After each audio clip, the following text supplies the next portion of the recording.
देशाचा राजा कायम असेल, मात्र तणावात तर संरक्षण स्थिती कमकुवत असेल. यंदा पाऊस सर्वसामान्य, तर पिकांवर रोगराईचे प्रमाण जास्त असेल. भेंडवळच्या प्रसिद्ध घटमांडणीतील निष्कर्ष जाहीर. सुमारे 370 वर्षांपूर्वीपासून चालत आलेली भेंडवळची घटमांडणी व त्याचे निष्कर्ष आज जाहीर झालेत.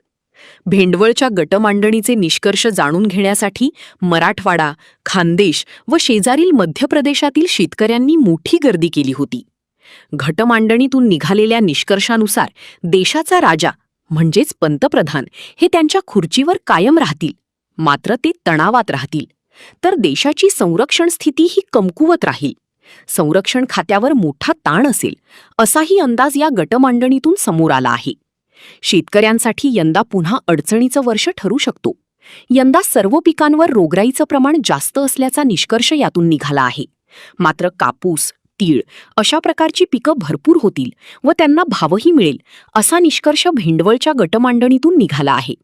आपला Vidarbha live, bureau report, Buldhana.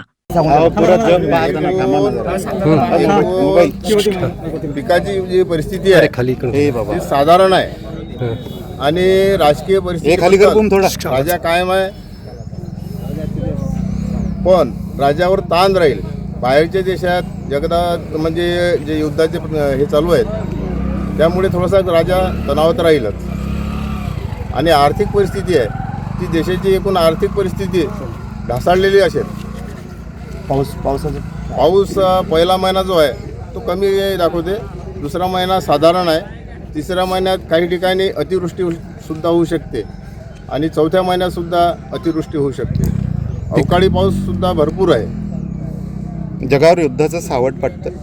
जे युद्धाचं सावट आहे त्यामुळेच आपल्या देशावर सुद्धा ताण राहील, आपल्या शिपायावर सुद्धा ताण राहील, आपल्या मिलिटरीवर तणाव राहीलच.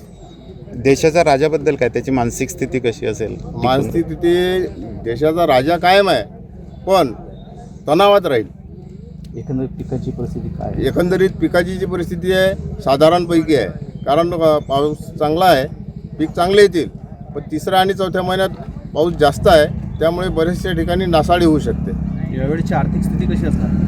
देशाची आर्थिक स्थिती एकदम मजबूत राहणार नाही, थोडी ढासळलेलीच असेल. योग्य.